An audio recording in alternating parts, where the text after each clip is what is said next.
atanmışlar.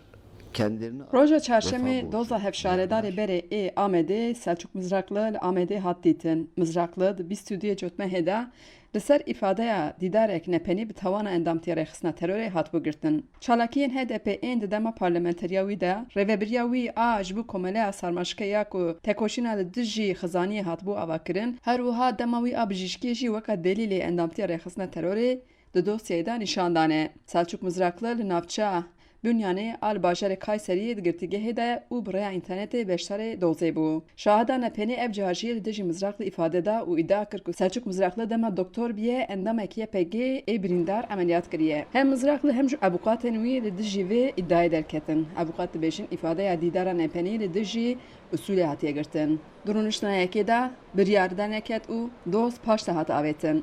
Parlamenterên HDP piştî rûniştina dozê daxuyaniyek dan. Parlamentera HDP Gülistan Koçî got di dosyaya Selçuk Mizraklı de tu delîlek ku bibe sedema girtina wî tune û wiha dewam kir. Em bi dosyayek derev û bê bingehre rûbirû ne. Em dibînin ku desthilatiya AKP û MHP an partiyên ku li hember wanin bi çi awayî dixwazin bêdeng bikin. Dixwazin bi destê dadgehiyê bi lîstikên siyasî HDP û hemî destkeftiyên wê bê bandor bihêlin, doza Mizraklı jî mînake herî xweş wê helveste ye. Hevserokê Kongre Civaka Demokratîk Berdan Öztürk û parlamenterê HDP ê Amedê İmam Taşçıya jî li ser rûniştinayekê a doza Mizraklı hezrên xwe wiha anî ziman. Yani eva davayên siyasî ne.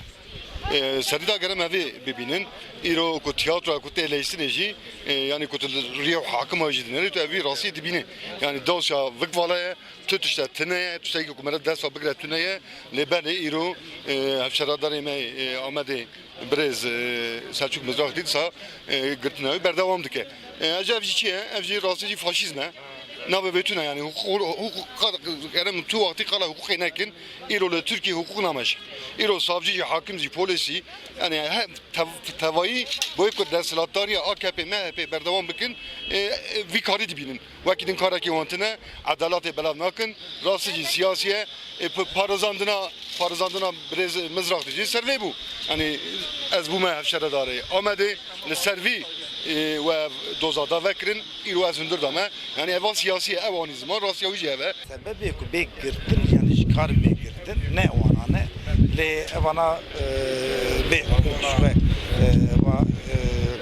di 2016 de jî 101 bişaredarê HDP 96 heva qayîm avêt bûne vega nîvî zêdetir qayîm avêtine wisa xwayet ke ve qayîm avêt ser teva ji xwe dixwazin bengehekî çêbkin lê çê nabe evî hukukê wan piştî serê wan ve belav sabah. Duyemên rûniştina doza hevşaredarê berê Selçuk Mizraklı li dehê sebatê de li nehemîn dadgeha cezaya giran a Amedê wê bê dîtin. Xecî Can Farqîn, Dengê Amerîka, Amed.